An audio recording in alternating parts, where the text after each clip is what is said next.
Olá, irmãos, boa noite, paz do Senhor a todos. Mais uma vez nós estamos juntos para um culto, um tempo de adoração, tempo para a gente buscar a face do nosso Deus através da meditação na palavra, através de um tempo de louvor. E hoje, que é um dia especial, um dia onde nós celebramos que Jesus não foi vencido pela morte, pelo contrário, ele venceu a morte, ele ressuscitou. Um dia que nós lembramos do efeito do sacrifício de Jesus, que é para toda a eternidade, que é para as nossas vidas. Um dia de alegria para nós, um dia realmente de comemoração. Um dia que traz para nós a memória dessa bênção de Deus que nos alcançou, que trabalhou nas nossas vidas, que nos transformou e nos colocou, então, diante de uma nova realidade, de uma nova possibilidade. É um tempo maravilhoso, tempo de realmente de trazermos a lembrança aquilo que não pode ser mudado, aquilo que não pode ser transformado, ainda que a gente esteja passando por momentos que não são dos mais simples, dos mais fáceis, ainda que a gente esteja pelo segundo ano consecutivo fazendo um culto de Páscoa separados e não na igreja como costumamos fazer, nós temos alegrias que não estão presas a essas coisas passageiras. Temos alegrias que transbordam no nosso coração, que não podem ser roubadas. Elas não podem ser minadas pelo cenário, pelas dificuldades, pelos problemas desse dia. Então eu quero convidar você a se colocar então diante do Senhor nesse culto, nesse tempo, com o coração aberto para aquilo que Deus tem para trabalhar na sua vida. As verdades de Deus são verdades excelentes e elas têm efeito, como já declaramos aqui, mediante palavras que nos são anunciadas, efeito eterno. Quantas das verdades de Deus, então, elas promovem o nosso fortalecimento, o nosso socorro, a nossa bênção, promove a nossa esperança. Uma vez Jesus estava junto de duas irmãs Marta e Maria, que eram muito conhecidas dele, que eram muito próximas dele. E talvez você lembre essa passagem em que uma delas, que estava muito atarefada recebendo Jesus na sua casa, muito preocupada em acolhê-lo bem, se incomodava da outra que ficava sentada aos pés de Jesus, ficava ouvindo aquilo que Jesus tinha para ensinar. E aquela então, mais dada ao serviço, mais atarefada, mais velha, ela se dirige a Jesus e pergunta se ele não se incomodava dela estar daquele jeito. Não se incomodava dela não fazer nada, ajudando ela nas tarefas da casa, inclusive recebendo e servindo ao Senhor Jesus. Jesus traz uma expressão que é muito interessante e vale sempre para nós, por isso que as palavras de Deus elas são eternas, elas falam sempre no nosso coração. Ele diz para aquela irmã que a outra tinha escolhido a melhor parte, a parte que não lhe seria tirada. As verdades de Deus elas são assim, elas preenchem o nosso coração e elas são sempre a melhor parte, elas são sempre o que há de mais importante, sempre aquilo que não nos será tirado, a não ser que eu e você estejamos em algum momento renunciando à palavra de Deus, mas dentro de nós ela faz morada, dentro de nós ela cria raízes, dentro de nós ela produz fruto. Então deixa isso acontecer hoje, deixa a palavra de Deus tomar conta do seu coração nessa noite tão especial, nesse dia tão especial. Deixa Deus falar com você. Quero convidar você nesse momento a fechar seus olhos para a gente iniciar com uma oração, para que Deus possa nos abençoar dessa forma. Vamos juntos. Pai eterno, nos colocamos diante do Senhor, pedindo a Tua bênção sobre esse momento de reunião, esse momento que nós nos voltamos para o Senhor, esse momento que nós olhamos, ó Deus, para as Tuas verdades, para a Tua palavra, para a Escritura, esse momento, Deus, que nós erguemos nossos olhos para buscar o socorro, esse momento que nós encontramos verdadeiramente o Senhor em unidade, em comunhão, em família. Pedimos que o toque do Senhor, a Tua bênção, esteja então no nosso coração e transborde no nosso coração. Que o Senhor dirija esses momentos aqui, que o Senhor conduza de uma forma perfeita, que o Senhor nos abençoe poderosamente nesse tempo, Deus. Faz a Tua obra aqui, Senhor. Faz, Deus, faz perfeita, faz aqui na nossa casa, faz na casa de cada um dos irmãos, cada um daqueles que estão ouvindo essa mensagem, que ouvirão ainda essa mensagem. Que o Senhor os alcance, os abençoe, os sustente e os alegre. Em nome de Jesus, que seja o poder do Senhor, que seja o teu Espírito fazendo essa obra, Deus, em nome de Jesus. Amém? Glória a Deus. Vejo os irmãos só chegando então para o nosso culto, uma alegria de poder estar todos juntos aqui. Eu quero então pedir que você se posicione, se coloque em adoração ao Senhor. Quero convidar você a louvar a Deus, a declarar o seu amor pelo Senhor e a meditar na letra, nos trechos dos louvores, para que isso realmente seja um tempo para falar com você. É um tempo de declaração sua, mas com certeza um tempo que o Espírito fala no seu coração. Então que aconteça assim agora. Amém? Vamos juntos louvar o Senhor.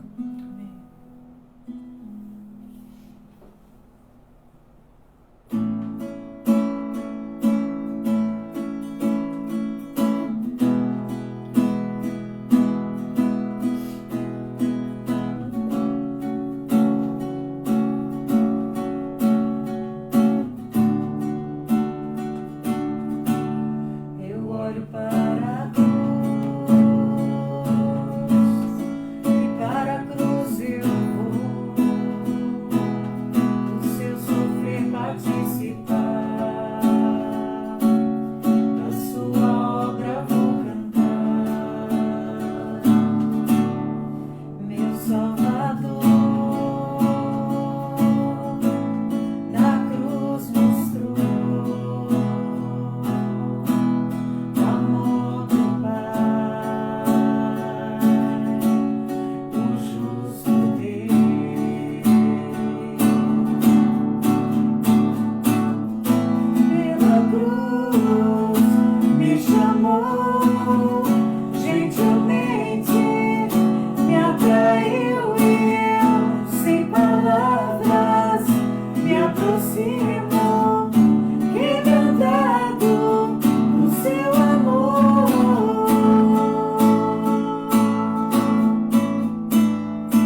Senhor nos resgatou, o Senhor nos redimiu, nos constrangeu com esse amor.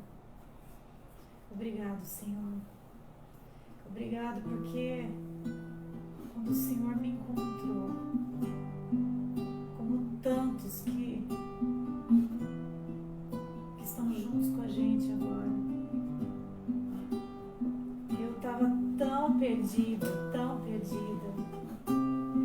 eu precisava tanto do Senhor, e o Senhor me encontrou, o Senhor me chamou, o Senhor quebrou a cadeia do abismo que existia entre mim e o Pai, assim como Ele fez com você.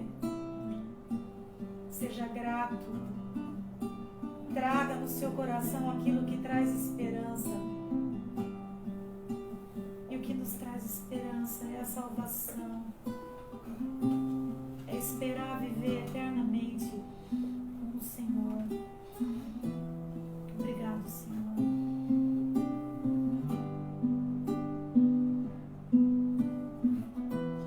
Tão perdido eu estava,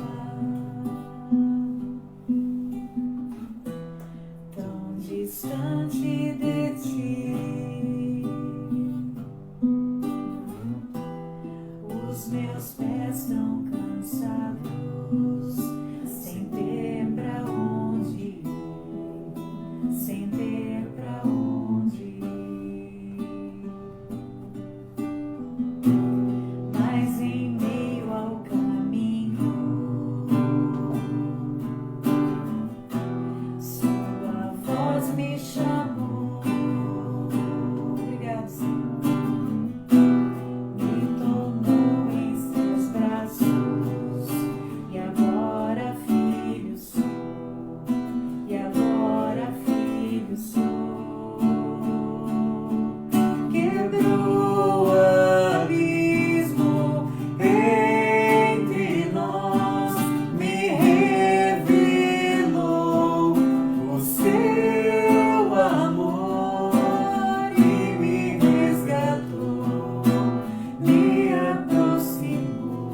celebrar, nós podemos comemorar, nós podemos estar realmente na presença do Senhor, louvando o nome dEle, adorando o nome dEle, reconhecendo essa grandeza desse amor que nos alcança, que transformou totalmente a nossa história, que mudou completamente a nossa história.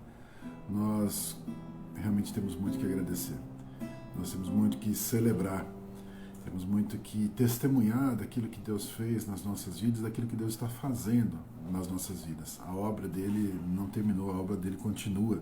É uma alegria realmente a gente poder estar na presença do Senhor. Sei que nós estamos aqui mais uma vez, né, falando mais uma vez que estamos à distância, mas eu quero só trazer uma palavrinha de esclarecimento hoje aqui, nesse domingo de Páscoa, sobre essa necessidade da gente permanecer ainda à distância. Muitos comentaram reuniões presenciais, as igrejas.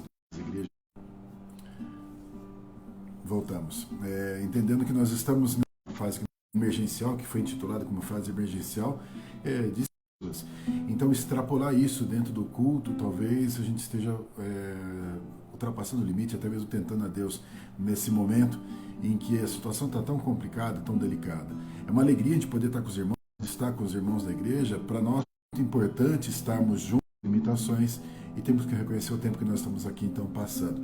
Em oração,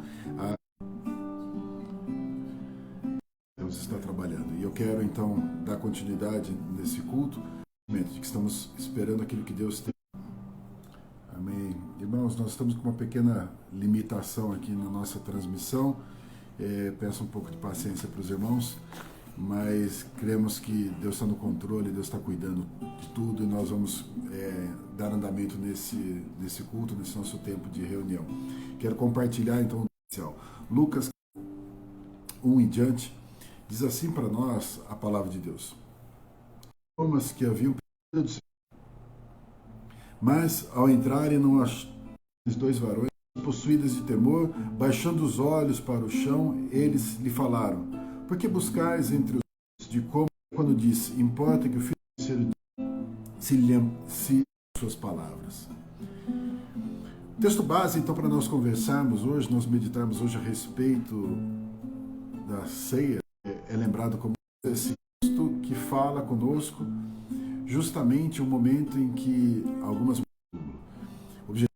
para nós, então, aparece a ideia desses dois varões, né, o testemunho desses dois varões, desses que estão procurando Jesus no meio dos mortos. E você não deveria procurar ele no meio dos mortos, porque ele ressuscitou. Essa expressão mostra, então, o quanto que estava equivocado o coração daquelas mulheres. Se nós lembrarmos, nós estamos falando do primeiro dia da semana, logo no domingo, logo pela manhã, quando elas vão ali ao sepulcro. E é um momento, então, que é reflexo dos dias anteriores, dos momentos anteriores. Reflexo do anúncio de Jesus, da morte de Jesus ali na cruz, do enterro, efetivamente, de Jesus, e toda a expectativa que elas tiveram em relação àquilo que estava acontecendo.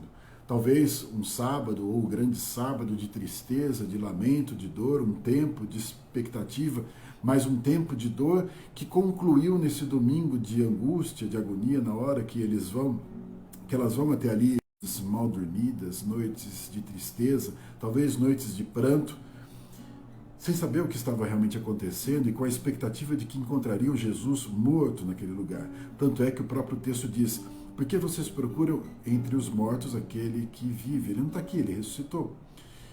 Ou seja, existia um equívoco no coração daquelas mulheres.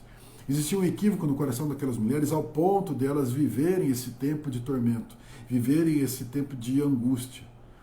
E diz para nós o texto aqui que na hora que aqueles anjos falam com aquelas mulheres e falam a respeito das Escrituras, eles trazem à lembrança aquilo que Jesus havia dito, aquilo que Jesus havia prometido, e então eles falam: olha, Jesus, lembra, ele havia de ser entregue, ele mesmo falou que ele seria entregue, ele falou que ele seria crucificado, e ele falou então que ele ressuscitaria ao terceiro dia.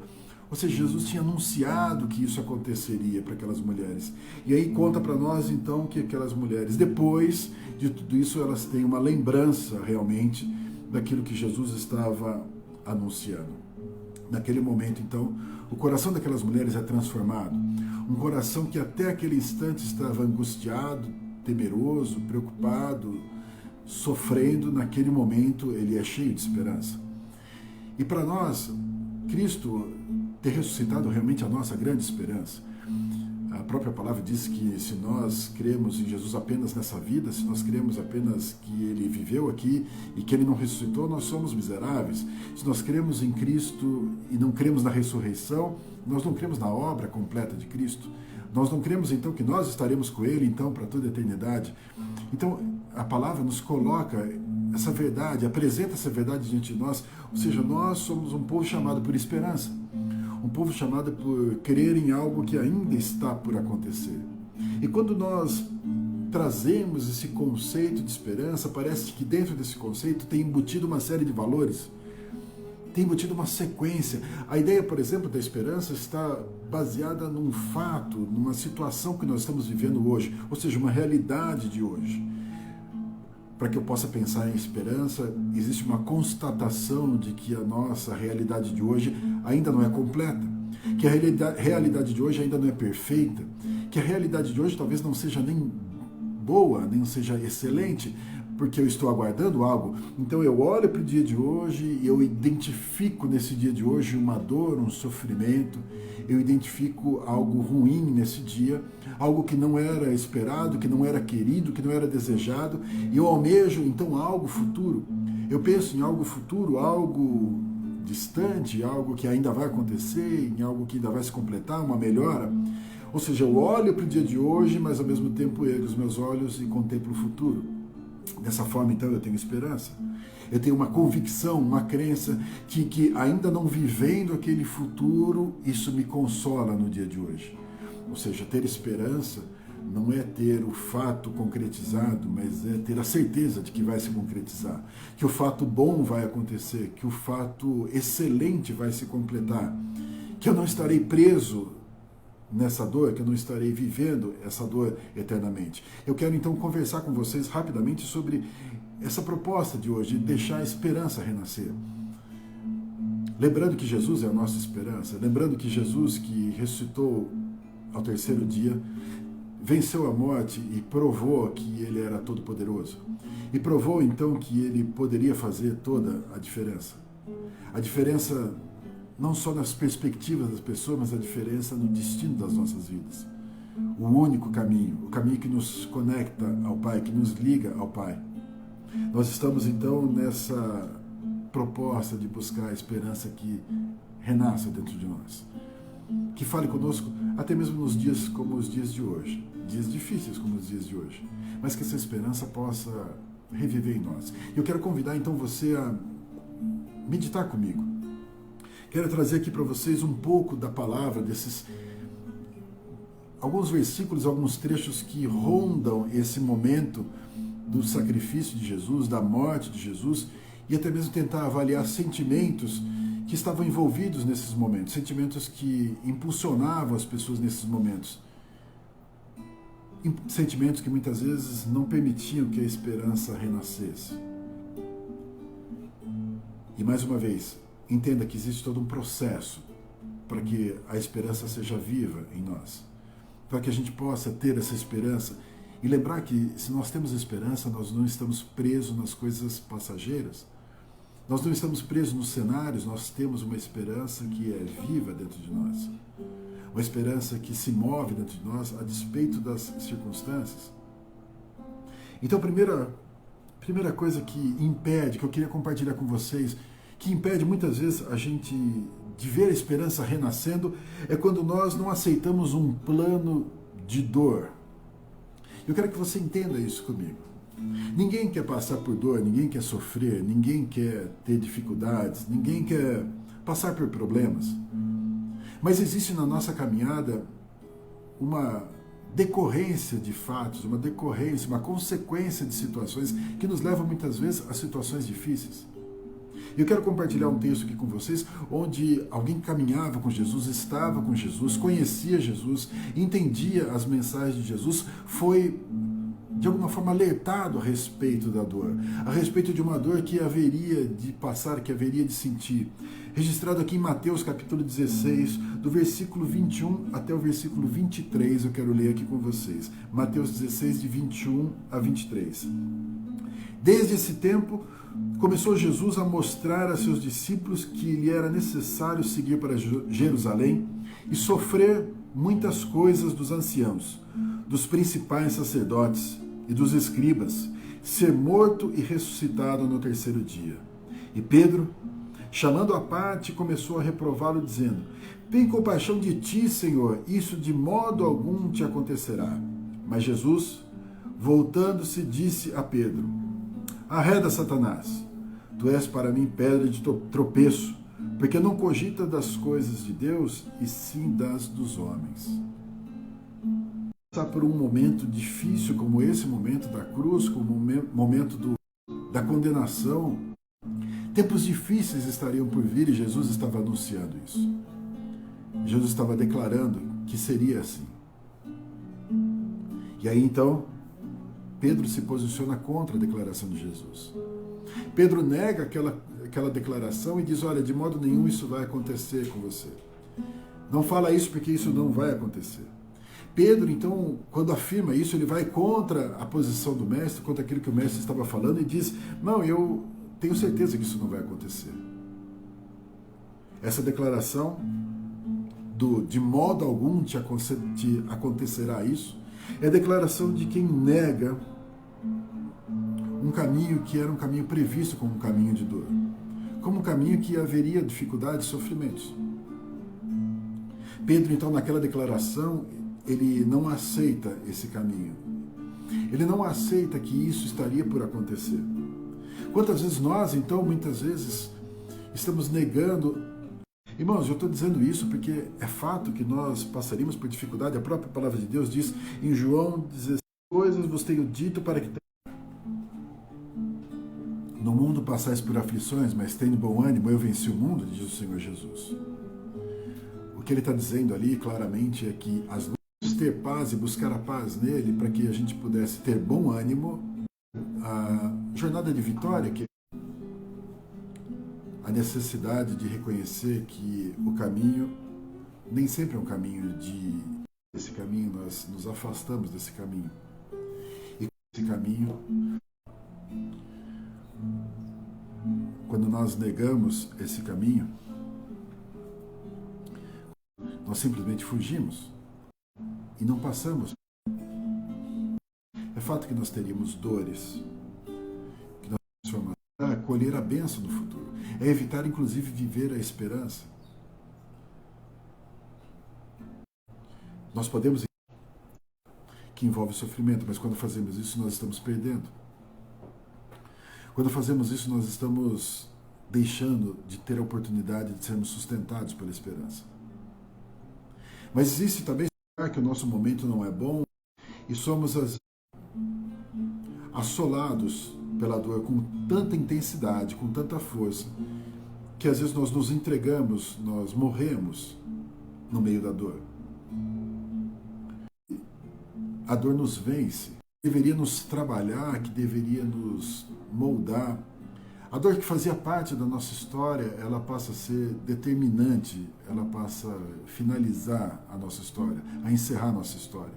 Quero ler um texto aqui para vocês, João 20, 24, em que fala um pouco disso, de um personagem que passa justamente por essa situação, que estava com Jesus, que conhecia Jesus. Diz assim: ora, Tomé, um dos 12, chamado Dídimo, não estava com eles quando veio Jesus.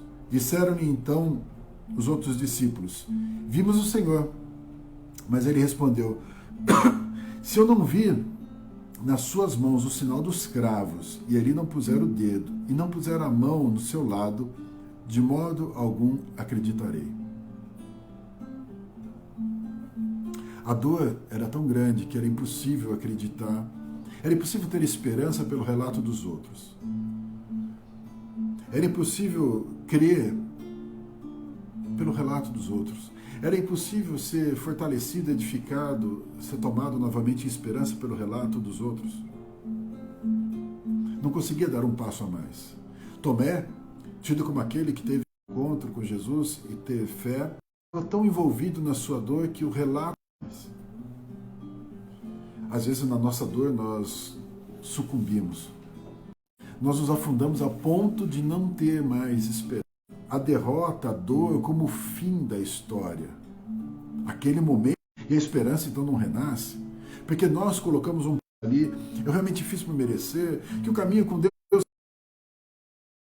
é alegria, e eu nego a esperança, eu nego a cura, eu nego a possibilidade de uma transformação de vida, e eu vivo naquela autopiedade, naquela autocomiseração, e eu não vivo de esperança, eu vivo da derrota, eu vivo da dor.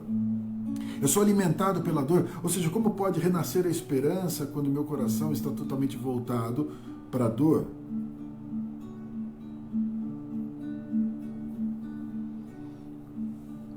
Faz parte a dor, faz parte do processo sentir a dor, faz parte dessa transformação nossa sentir a dor.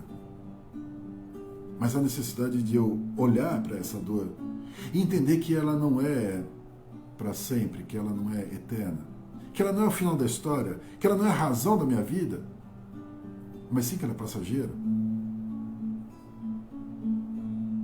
Não olhar como o fim da história. A história do crente não termina no deserto, nem na tempestade, não termina no meio da dor. A necessidade então de renascer a esperança. Eu vou viver a dor. Vamos passar por dores. Como vimos antes, teremos aflições, mas passaremos por isso. Se eu não tiver um coração esperançoso nessa hora, a minha história se encerra ali. A minha esperança se encerra ali. Mas existem ainda aqueles que se abstraem totalmente da dor. Aqueles que olham para a dor e, de alguma forma, então, tratam a dor como algo paralelo. E eu quero trazer mais um texto aqui para vocês, de alguns que estavam próximos de Jesus e que trataram a dor dessa forma. Lucas 24:13 conta para nós uma história que eu quero ler para vocês. Naquele mesmo dia, 2 deles estavam de caminho para uma aldeia chamada Emaús, distante de Jerusalém, 60 estádios. Iam conversando a respeito de todas as coisas sucedidas. Aconteceu que, enquanto eles conversavam e discutiam, o próprio Jesus se aproximou e ia com eles. Os seus olhos, porém, estavam como que impedidos de reconhecer. Então, lhes perguntou Jesus: que é isso que vos preocupa, de que ides tratando à medida que caminhais? E eles pararam entristecidos. Um, porém, chamado Cleopas, respondeu dizendo: és o único, porventura, que, tendo estado em Jerusalém, ignora as ocorrências desses últimos dias? Ele lhes perguntou: quais?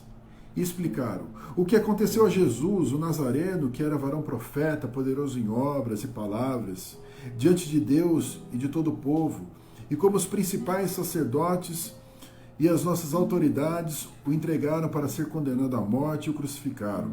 Ora, nós esperávamos que fosse ele quem havia de redimir a Israel, mas depois de tudo isso, e já esse é o 3º dia desde que tais coisas sucederam. Eles comentavam aquilo que tinha acontecido em Jerusalém. Jesus se aproxima, diz o texto que eles não reconhecem Jesus, e eles começam a dizer: olha, você ignora tudo o que aconteceu? Olha, o que aconteceu foi assim. Foi uma história terrível, foi uma história onde as nossas esperanças foram enterradas. Foi uma história onde a gente tinha algumas expectativas e aquilo ficou de lado. E eles contam essa história como não se fosse uma história onde eles efetivamente estivessem envolvidos e ainda com uma certa esperança, mas eles contam como uma história paralela. Uma história como se eles estivessem assistindo de longe, como se estivessem simplesmente comentando uma tragédia, como se eles estivessem simplesmente contando algo que aconteceu ao lado, mostrando quem eram os culpados, aquilo que tinha acontecido, as esperanças que eles tinham, e eles não conseguiam se envolver e estar efetivamente no projeto de Deus. Eles olhavam para aquilo como um fato, como uma história, mas não tinha parte completa com eles. É a hora então que muitas vezes nós, mesmo sabendo dos fatos, mesmo sabendo das coisas, mesmo sabendo daquilo que acontece, nós não vivemos a realidade daquilo que acontece. E hoje, por exemplo, acontece muito disso, nós estamos vendo um momento de dor, de sofrimento que está ao nosso redor, e não dá para a gente não associar essas dores com o princípio de dores e dificuldades anunciado na palavra de Deus. Ou seja, tudo isso faz parte de uma história anunciada, onde haveria dor, mas haveria também esperança. Onde haveria dificuldades, problemas, lutas, mas ali haveria esperança. E eu simplesmente contar essa história, reconhecer essa história, olhar que as dores estão acontecendo, que os problemas existem, que as dificuldades estão aí. Quando eu faço simplesmente isso, é como se eu estivesse contando uma história de outro e não uma história minha. Como se eu não fizesse parte disso. E se eu não faço parte disso, eu não consigo ter esperança. Se eu não faço parte dessa história que já está anunciada, declarada, eu não consigo ter esperança. Eu não consigo me envolver nesse processo da esperança, nesse tempo da esperança. Eu não consigo ser alimentado pelo Espírito, eu não consigo ser sustentado pelo Espírito. Quando eu coloco a dor de lado e olho, assisto a dor, observo a dor, comento da dor, mas não estou me sensibilizando com ela, ao ponto de trazê-la efetivamente para mim, para que eu tenha esperança. A esperança não faz parte da minha história, porque essa dor ela é só relatada. Ela é só contada, e aí as coisas, os sinais de esperança não me cabem, não me servem, não me alimentam, não me sustentam, porque eu estou simplesmente relatando, eu sou um comentarista dos fatos, das tragédias. Mais uma vez, eu busco culpados, eu busco nomes, eu busco razões lógicas, simplesmente para explicar aquilo, mas eu não associo aquilo com um chamado de esperança. Um chamado para termos esperança na vida eterna. Um chamado para termos esperança naquilo que Deus está nos dando.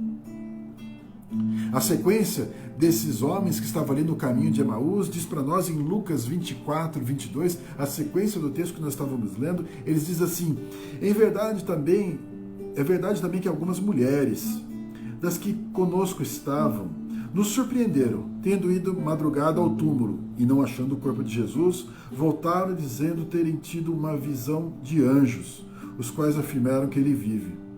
De fato, alguns dos nossos foram ao sepulcro e verificaram a exatidão do que disseram as mulheres, mas não ouviram. As mulheres contaram o testemunho e esses discípulos ouviram o testemunho, mas eles ainda estavam falando da morte. Eles ainda estavam falando daquilo que tinha acontecido com Jesus. Eles ainda estavam relatando aquela situação que roubou a esperança deles. E o fato daquelas mulheres terem visto o túmulo vazio e terem um anúncio de um anjo de que Jesus vive ainda não era suficiente, porque eles estavam assistindo de longe e eles não conseguiam então ser participantes daquela história. Eles não conseguiam ter esperança. Quando assim fazemos, nós estamos simplesmente olhando os fatos, enxergando os fatos e limitando o poder de Deus, porque Ele não alcança a minha vida. Ele não alcança a minha vida para encher meu coração de esperança.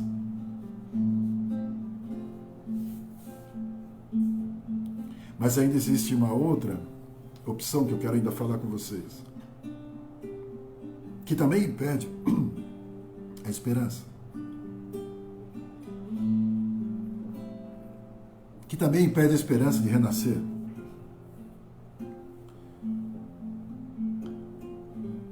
Evangelho de João, capítulo 21, versículo 3, conta uma das reações de uns dos discípulos de Jesus mediante essa situação. Mediante essa situação, inclusive, do anúncio de que Jesus havia ressuscitado. João 21, 3 diz assim: disse-lhe Simão Pedro: vou pescar. Disseram-lhe os outros: também nós vamos contigo. Saíram e entraram no barco e naquela noite nada apanharam. Quantas vezes, então, no momento da dor, nós queremos trocar a dor por um prazer? A hora que nós substituímos a dor por um prazer, nós trazemos para nós algo que nos recompense, algo que nos traga um tipo de satisfação, que desvie os nossos olhares da dor e volte então nossos olhares para algo que possa de alguma forma ser um prêmio de consolação, algo que nos agrada, algo que nos satisfaz e normalmente algo que está disponível para nós, a hora que Pedro volta a pescar, ele volta a ser aquele Pedro de antes do chamado de Jesus. Ele volta a ser aquele Pedro que era realmente o homem dos mares, o pescador, de família de pescador. O vou pescar representa tudo isso, representa que aquela dor, então, ela precisava ser combatida e substituída por algo que ele dominasse, algo que trouxesse satisfação para ele. Ele se volta para a pescaria. Diz o texto que ele influencia outros, outros vão com ele. Ele arrasta outros para essa situação. Quantas vezes nós não queremos enfrentar a dor e achamos que combater a dor é substituir por um prazer. É fato, irmãos, que o inimigo muitas vezes apresenta várias opções para nós. Opções para que a gente possa ter satisfações imediatas, para que a gente possa ter alegrias imediatas. Muitas vezes, nessa hora nós pecamos. Muitas vezes nessa hora nós escolhemos até mesmo o mundo. Muitas vezes nós queremos resolver com o nosso próprio braço, com a nossa força, com o nosso jeito, com a nossa mania. Nós queremos realmente solucionar aquilo e remover aquela dor de alguma forma e substituir por um outro sentimento que seja de satisfação. Mas se você olhar a própria história, quando conta aquele momento em que Pedro decide ir pescar, diz que eles saíram, entraram no barco e naquela noite nada apanharam. Você sabe como que é a sequência da história? Jesus aparece ali na praia, Jesus fala com eles, pergunta se eles têm algo para comer, e eles lançam as redes novamente, aí então eles pescam dessa vez, mas o fato é que eles saem para pescar no domínio que eles têm, na alegria que eles têm, mas eles não encontram a satisfação. Quantas vezes nós, então, estamos trocando a dor que nós estamos passando por um prazer, mas aquilo não nos preenche. E às vezes são voltados para o mundo. Nos voltamos para as coisas do mundo, como eu disse, aquilo que está disponível para nós. Paulo conta uma história, ou melhor, ele cita uma história de alguém que estava com ele e que amou mais o mundo. 2 Timóteo, quando ele escreve, segunda carta a Timóteo, dos últimos escritos de Paulo, 2 Timóteo capítulo 4, versículo 9, diz assim: procura vir ter comigo depressa, ele falando para Timóteo, porque Demas, tendo amado o presente século, me abandonou e se foi para Tessalônica. Quando ele fala isso, ele está dizendo, olha, alguém que estava aqui comigo não suportou a dor. Amou o presente século e fugiu. Paulo era um mensageiro de esperança. Paulo era um mensageiro que falava a respeito das coisas que estavam por vir e dizia, inclusive, que ele tinha esperança de estar com o Senhor, de se desprender dessa vida. Quando ele fala de um discípulo que estava com ele, ele diz, olha, esse cara amou o presente século. Paulo estava chamando Timóteo para estar junto com ele, para andar com ele, para consolá-lo na sua presença. Alguém desistiu no meio do caminho. Muitas vezes, quando nós não conseguimos encarar essa dor, entender essa dor, a minha ação não é de esperança, mas é normalmente uma atitude equivocada. Eu quero algo que compense a minha frustração, então eu crio alternativas, saídas, possibilidades. Aquilo que está acessível para mim. Mas eu quero que você entenda que quando nós falamos em esperança, nós precisamos entender o conceito do que é esperança. Afinal, se esperança é tão bom, se é tão maravilhoso, por que eu não vou viver isso? Por que eu não vou viver de esperança? Por que eu não vou ter esperança? Eu trouxe aqui uma definição para a gente ir encerrando a nossa conversa, que fala a respeito de esperança, e diz assim: esperança é uma crença emocional na possibilidade de resultados positivos relacionado com eventos e circunstâncias da vida pessoal. A esperança requer certa perseverança, isso é, acreditar que algo é possível mesmo quando há indicações do contrário. Veja, essa é uma definição de esperança. mais uma vez, para nós existe uma realidade. E se não houvesse uma realidade de expectativa, uma realidade onde o nosso dia fosse constatado como algo que não está completo, que não é pleno, que não é absoluto, que não é perfeito e que não é excelente, por que nós esperaríamos algo? Por que nós desejaríamos algo? Ou seja, há necessidade de eu e você enfrentarmos essa dor com esperança. Deixarmos essa esperança tomar conta do nosso coração. Deixarmos esse sentimento tomar conta de nós para que os nossos olhos se voltem realmente para o futuro, para uma expectativa, e a gente persevere, que a gente continue, então, na esperança. Ainda que tudo isso que eu esteja falando com você nessa noite seja uma instrução a respeito do enfrentamento da dor, eu quero lembrar a vocês que hoje nós estamos falando num domingo de Páscoa, onde Jesus, pela infinita misericórdia, tratou cada um desses casos. Cada um desses textos que nós trouxemos aqui, dessas situações que nós trouxemos aqui, Jesus tratou pessoalmente. Jesus fez questão de ir lá e tratar todos esses equívocos em relação à esperança e à dor. Jesus fez questão de falar com cada um deles e mudar o sentimento deles para que eles pudessem, então, ter esperança. Cada uma dessas situações apresentadas aqui, Jesus realmente trabalhou.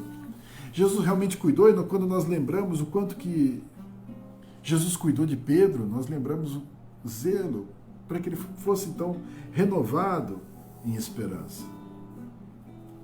Quando Jesus aparece ali para Tomé, ele faz questão de dizer: Tomé, já que é assim, então põe as mãos aqui, coloca a tua mão e seja crente e acredite. Quando Jesus fala ali com os discípulos de Emaús, da mesma forma ele se revela para eles e eles falam: não ardia o nosso coração enquanto Jesus falava conosco.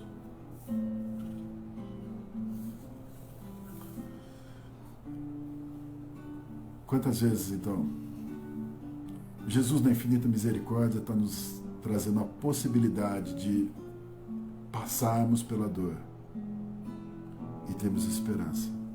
Há temos um sentimento dentro de nós que não está atrelado ao êxito, ao sucesso, mas está atrelado à nossa fé.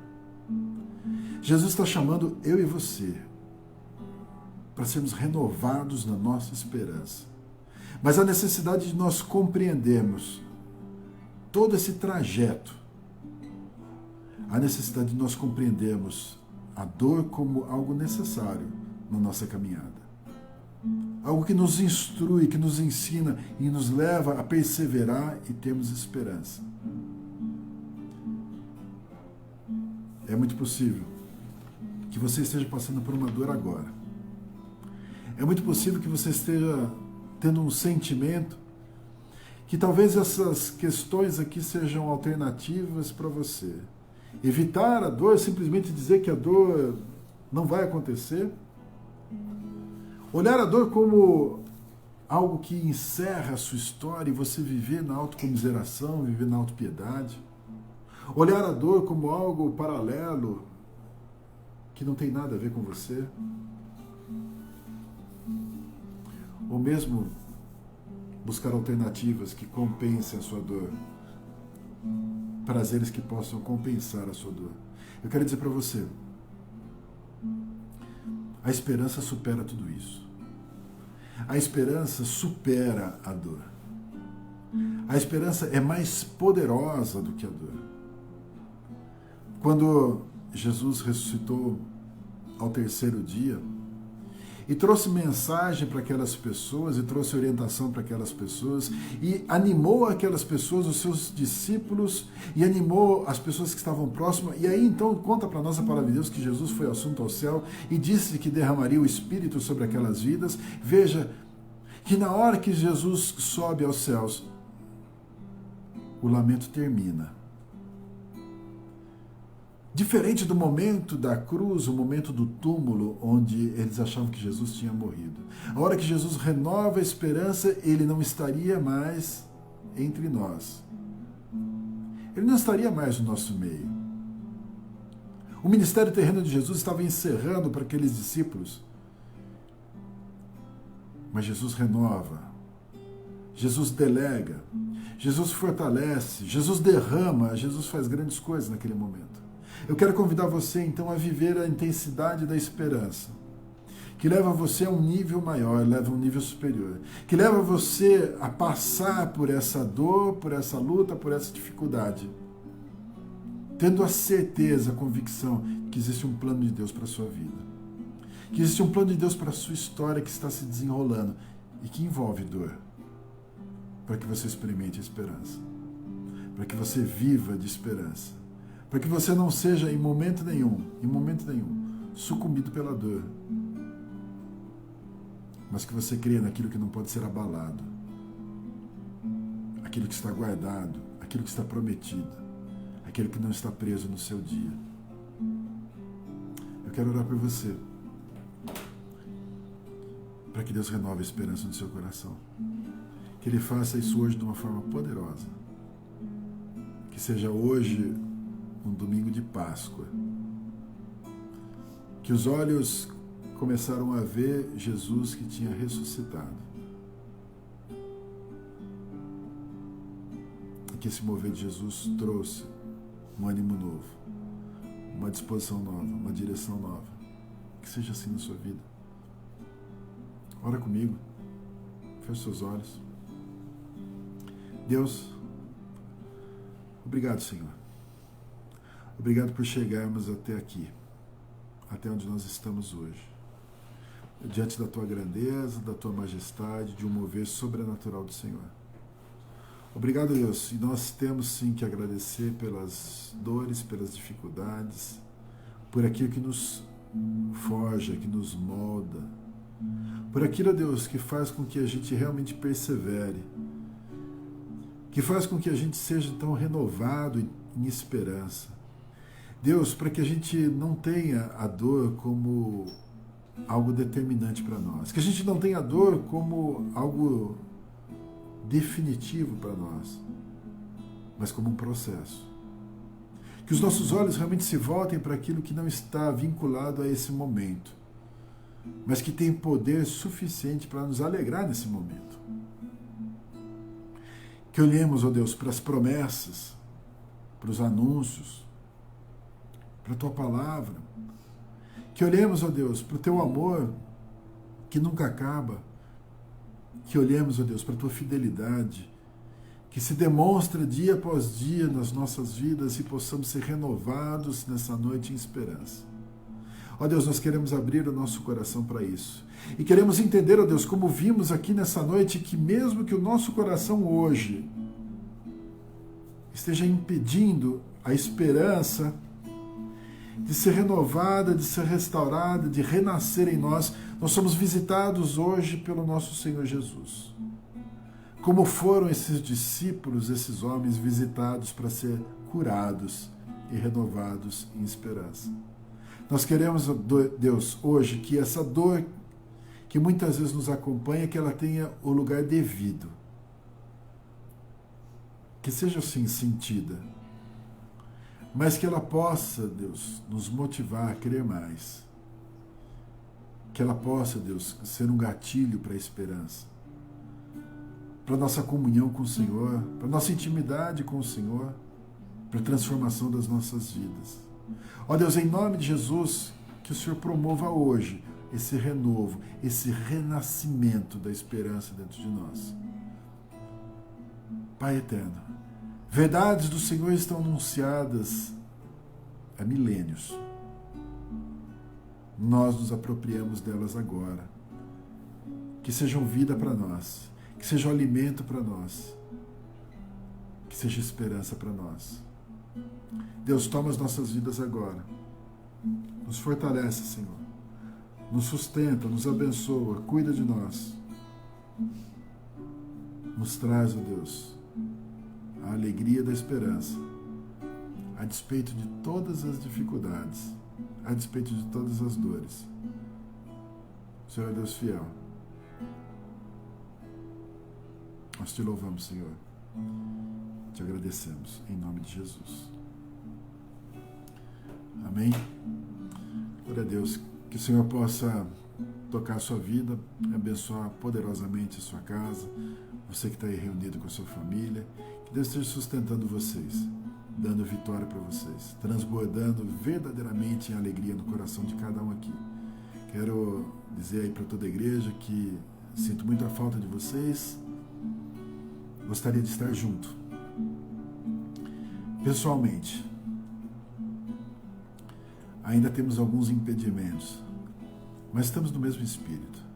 Estamos um orando pelos outros, intercedendo uns pelos outros, e tenho a certeza que Deus está trabalhando nas nossas vidas. E Deus nos reunirá ainda nessa terra para estarmos juntos, para caminharmos juntos e vermos o poder dele. Amém? Que Deus os abençoe em nome de Jesus.